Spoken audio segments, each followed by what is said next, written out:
Check one, check two, check. Did you know? Roman soldiers wore short tunics in German winters 2,000 years ago.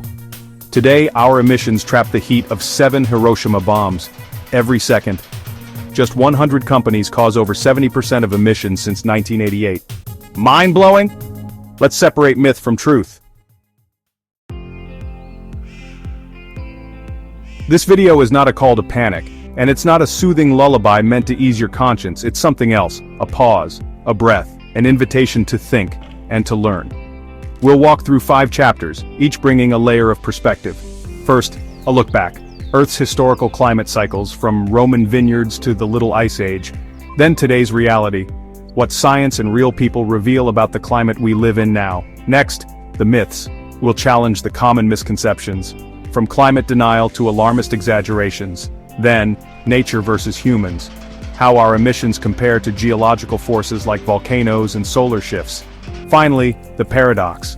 Can we still grow and thrive while protecting the planet, or are we chasing 2 conflicting goals? Let's begin, not with fear, but with understanding. Let's start by looking back, not just centuries, but into the deep memory of civilization. The climate has never stood still.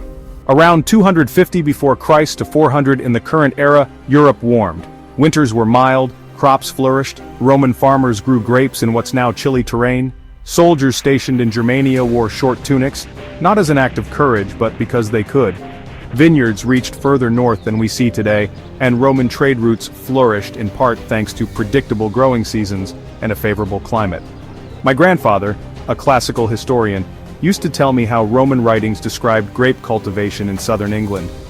If you want to know what the weather was like, he'd say, read what people grew, wore, and feared. To him, climate was never abstract. It was how food got to the table, how armies marched, how civilizations rose or fell. Later the world chilled. Why? Around the year 536, massive volcanic eruptions dimmed the sun. Crops withered, famines spread, societies trembled. It may have felt like the end of days. Dust veiled the sky. The sun was described as pale, feeble, like the moon. Within a few short years, political structures collapsed. Food became scarce. Disease spread in the wake of hunger and migration. Then came another warm pulse. Vikings farming Greenland, English monks crafting wine, and again centuries later the freeze returned. The Thames froze. Glaciers swallowed villages. People danced and sold goods on the ice. Paintings from the Dutch Golden Age show a Europe clutched in frost. Families skating, markets held on frozen rivers, livestock herded through snow-choked valleys. Climate has always shifted, slowly, powerfully. It shaped how people lived, what they wore, where they built homes, and how they survived. It was a backdrop to history, and sometimes its main actor. But here's the rupture. What once took centuries is now unfolding in decades. The tempo has changed, and that changes everything. What does history show? That climate changes, but never at this speed and never by our hand. Now let's turn to today. The debates, the dogmas, the noise. Some speak of climate change as prophecy, others call it a hoax. Between panic and denial, what's left? Science, not sermons, not satire, just data, tested and debated in the open. And that data tells a story, not of apocalypse, but of pressure. Building, rising. Yes, the Earth is warming, that's not opinion, it's observation. Ice is melting, seas are creeping higher. The last decade was the warmest in recorded history. We measure it in melting glaciers, in retreating snow lines, in heat waves that used to be rare but are now routine. Yes, carbon dioxide traps heat, it always has. But now there's more of it. A lot more. We've thickened the blanket, and the planet is feeling it. Imagine wrapping yourself in layer after layer of insulation on a summer day. That's Earth, struggling to breathe through its own emissions. But climate change isn't just physics, it's people. It's the farmer whose seasons are no longer predictable, the coastal family watching the tides rise, the child breathing wildfire smoke, the nurse treating asthma more often, the teacher canceling recess because the pavement burns. For them, climate change isn't theory, it's Tuesday. Take Rosa, a third-generation almond farmer in California's Central Valley. For decades, her family counted on a rhythm bloom in February, harvest in August, a dry summer in between. But in the last 10 years, those patterns have unraveled. Late frosts now ruin early blossoms. Summers swing from drought to flood. Insurance doesn't cover the guesswork. Rosa doesn't read climate reports. She reads the soil, and these days, it reads like a warning. What does today reveal? That climate change is real, not just in data but in daily life. But if the facts are out there, why are myths still so loud? That's what we'll explore next. Fanaticism isn't only a problem on the side of denial. I remember sitting in a climate conference years ago when a passionate young speaker declared that by 2030, we'll see mass extinction across every continent if we don't eliminate all fossil fuels immediately. It sounded urgent, it sounded bold, but it wasn't grounded in peer-reviewed science. It was a theory, presented as fate. No margin of error, no confidence intervals, just certainty. And when people confuse models with truths, when they forget that every forecast has assumptions and uncertainties, they risk replacing science with ideology. Even well-intentioned exaggeration can backfire. It breeds skepticism, or worse, apathy. Let's take a moment to examine some examples of well-meaning voices sometimes pushed too far. We have 12 years to save the planet. Not really. The situation is urgent, but the planet isn't counting down like a movie clock. Earth will be uninhabitable by 2100. No, but it could be harder, hotter, hungrier. That's still worth worrying about. On the flip side, it's just a natural cycle. Natural doesn't mean harmless, and this cycle is different.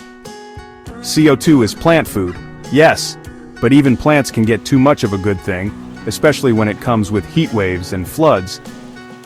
Scientists disagree. Actually, over 97% of climate scientists agree on the fundamentals, and in science, that's a landslide. We must not let our fears become fantasy, or our hope become complacency. Somewhere between the panic and the parody lies the work. Where do we stand? Between panic and denial, where truth and solutions begin.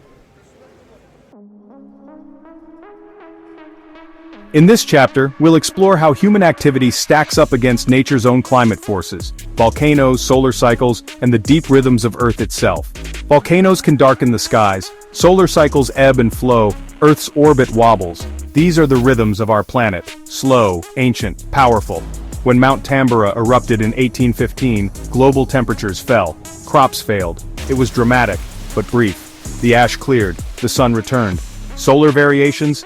They shift climate a fraction of a degree over decades. Milankovitch cycles? They take thousands of years to swing. The Earth breathes in slow motion. Now compare that to us.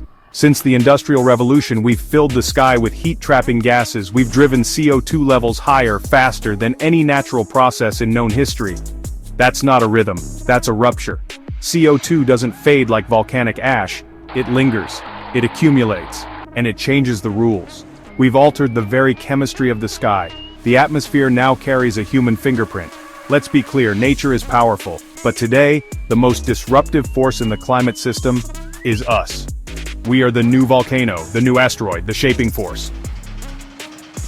In 2019, I met a glaciologist in Iceland named Kari.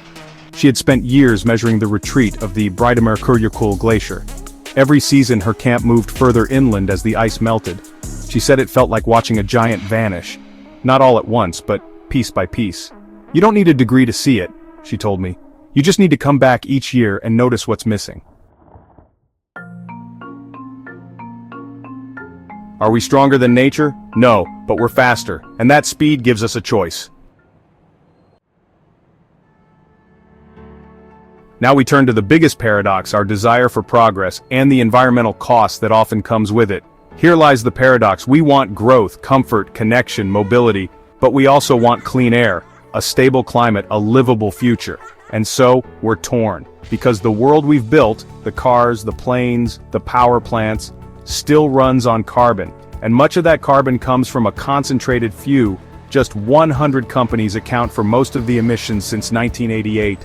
They power economies, they shape policy, they fund doubt. Yet change is underway. Renewable energy is booming. Clean tech is scaling. Electric vehicles are multiplying. Solar power has never been cheaper. Wind farms now stretch like forests across coastlines. Cities are rethinking everything, from transit to architecture to waste. But not all that glitters is green. Greenwashing sells comfort, not change. And it's not just advertising fluff. It's a growing economic layer where sustainability becomes branding strategy rather than true impact. Airlines sell carbon-neutral tickets by purchasing questionable offsets. Fashion brands boast of eco-collections made in the same factories as their fast fashion lines. Even oil companies fund reforestation ads while expanding exploration. These moves create the illusion of progress, but they often distract from systemic inaction. The danger is double. It soothes the conscience of the consumer, and it delays structural reform. People feel they've done their part by choosing a greener product, but the underlying systems, supply chains, and regulations remain unchanged. Greenwashing isn't just misleading, it's a placebo, and over time, placebos can dull our urgency. Still, we've done this before. We beat hunger with innovation. We beat disease with medicine. We beat poverty with ideas. What stands in the way now is not knowledge, it's will. I recently spoke with Lena, a 26-year-old product designer in Berlin. Her startup develops low-carbon packaging from seaweed. It's not glamorous, it's not viral, but it's functional, compostable, scalable. We're not saving the world, she laughed. But we're subtracting less from it, and that's a start. She's one of thousands reimagining the future, not as utopia, but as improvement. Can we grow and protect? Only if we redesign, not just products, but priorities. Mother Teresa once said, "We fear the future because we are wasting today." That's the spirit of this video. Climate change is real, but so is human capacity. We've faced threats before. We overcame them, not with panic, but with thought. Let's not worship the apocalypse. Let's not pretend all is fine. Let's think. Let's innovate. Let's act, with our minds turned on. The planet doesn't need more fear, it needs more reason. Let's be the generation that chose to think and act. If this video made you think, I'd love to hear what it sparked in you. Drop a comment with your thoughts, questions, or disagreements. I read them all. And if you'd like to keep exploring together, hit subscribe. It really helps this channel grow.